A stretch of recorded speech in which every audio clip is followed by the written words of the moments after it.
Happy Wednesday, Nancy Burt-Preece here, and I'm going to show you two different things. First, how to make that fun pop and flip puffin card I showed you the other day, and we're going to have a new double Z-fold card. So let me show you the mechanism, because the card base is basically your 5.5 by 8.5 scored at 4 1/4. Your DSP is 4 by 5 1/4. I also put DSP in the middle. I use the Stitch So Sweetly die to cut out. This white is 4 by 5 1/4. I also wanted another piece of DSP on the inside. That was my own choice. So now, how do? You have this piece, which is 4 by 3, and it's scored at 1, 2, and 3. Make sure that your folds are really crisp. And basically what she had you do is put some adhesive on this first fold and put it down. Then she had put just one strip. I kind of pulled it up so I could show you. One strip of adhesive here. Fold it up so it goes above the crease line. And close it up a little bit, okay? Then you're going to take, normally you wouldn't have this part on yet. Then you're going to take this little piece, which is 3/4 by 2 1/4, and I scored it at 1 1/4. And this little tiny flippy piece is the piece that's going to adhere to the bigger yellow part that's moving. So I would put adhesive here, put it on the back, put some adhesive here, and attach it. And that's your mechanism that lets you pop it up and down. And it would be whatever shape you wanted. You'd probably use the same mechanism, because the mechanism shows a little, but it's not a lot. So that is how you make a pop and flip card. And that is the mechanism that makes a pop and flip. Now, tonight, or I should say today, I'm making this on Tuesday, so it'll be for Wednesday. We are going to focus in our new catalog on page 1661. The Sweet is You're a Peach. And it comes with Sweet as a Peach stamp set and the dies. And it has gorgeous designer series paper that comes with it. If you get the Sweet, you also get the mini jam jars. I didn't elect to get those, but some people might want to do that.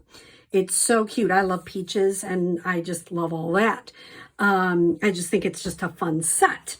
So let me show you the card we're going to make today, which is a double Z-fold card. And what I'm going to show you is how to do it. It is not a hard card. I'm using directions from Anne Heil. She did a different card. She did something with ice cream. I'm doing the peaches with the beautiful DSP. And isn't that fun? It's a double Z, because you can see there's 2 Z's, and it just pops up like that. So let me show you. We'll make one together, and I'll give you the dimensions as we go along. So I'm going to put this to the side. I did some pre-stamping and cutting out so I could kind of show you what we're doing. So the first thing you're going to need is your base DSP, which is 4 1/4 by 11. And the scoring lines for this is different. 5.5 and 2 3/4. And I basically always think about folding the card in half first and then folding it up. And that's your first Z-fold.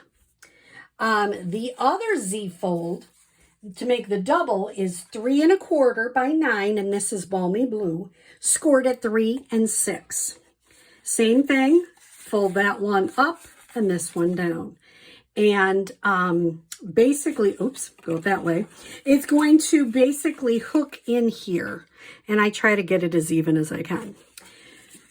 Now, for the DSP, the larger part on the bottom is 4 by 5 1/4. I'm going to put that on there first. Sometimes I try to get some of the parts on first so I know where they're going, and it just makes our life easier, I think. We don't get so confused, or at least I don't get so confused. Okay, so that goes there.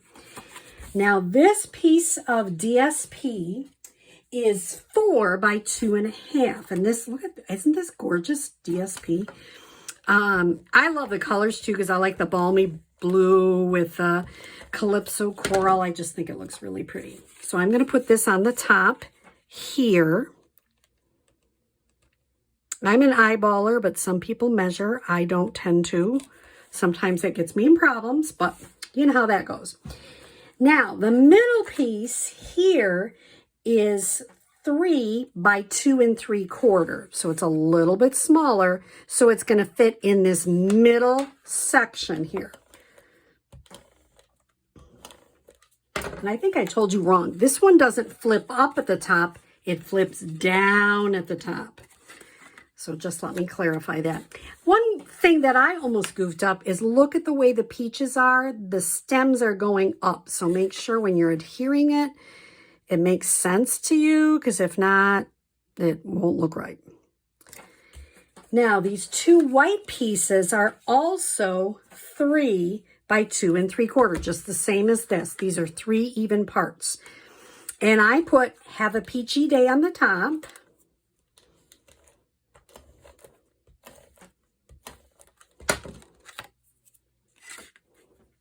And it had some little things, little flowers. I just thought that was so cute. I'm stamping and using Calypso coral.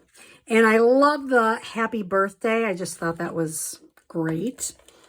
So I'm putting this on the bottom part. And I got goo all over. Excuse me. The allergy season, can you tell? Okay, I'm going to put this away for a minute. I want to show you how I stamped my peach. So what I did to do this, let me bring my peach over, and I think I already took my block. Let me grab my block here. And my peach is, I started with Mango Melody, and I stamped it first. So I got it all inked up. And it says right in the new catalog that you can also add some color by using a sponge dauber. And this is Calypso Coral, which is a little darker. And I just used a little bit around the edge. That's all I did. And then when I stamped it, you get kind of a two-tone effect, which I think is kind of neat. So in case you're wondering how to do that, that's how you do it. And then I would cut it out with the dies, which I've already done, the magic of television. Here we are. I've got this cut out, and I'm going to put that on in a minute. The first thing I'm going to do is put just a couple, I like a really good adhesive like Stampin' Seal or Seal Plus to adhere it to the top. So I'm just going to put a couple up here so I know it's going to stay. And I'm going to close it up. So the first thing I would recommend is kind of getting a sense, and don't close this up. Don't do what I just did, because that's not the right thing to do. Oh, don't you like it? Well, I'm showing you how to make it. I might have to remake mine. But anyway, don't do that. You're going to close it up like this and get it as even as you can. And then you would put some adhesive on the back, pop that down. Now, the beautiful thing is I'll check and see. This isn't too bad. You might not see my boo-boo too much. So sometimes that happens. If you really pick apart my cards, you might see a lot of boo-boos. So you just make sure before you put it down, you're going to put adhesive here and then drop it down like that. Well, since I've already made one mistake, why not go for two, huh? So here we are. This is real life. You know, people are like, oh, your cards are so beautiful. You never make a mistake. Well, you are my witnesses. I do all the time. I just know how to fix them. So I'm making sure this is down. And now I adhere it. Yep. I don't think I'm going to change it. I mean, you can, if I really was going to send this to a person I know really well, I probably would put a little DSP in here to hide that little goof, but nobody would ever know that. Then I would use an adhesive, or I probably would pop it up, use some dimensionals, pop your peach up, and here you go. And here's the finished card. So isn't that a great double Z fold card? Just you make 2 Z's and put them together, and it's just another fun fold. I hope you have a very happy Wednesday, and I hope you enjoyed seeing me make all sorts of mistakes right on camera. Have a good day.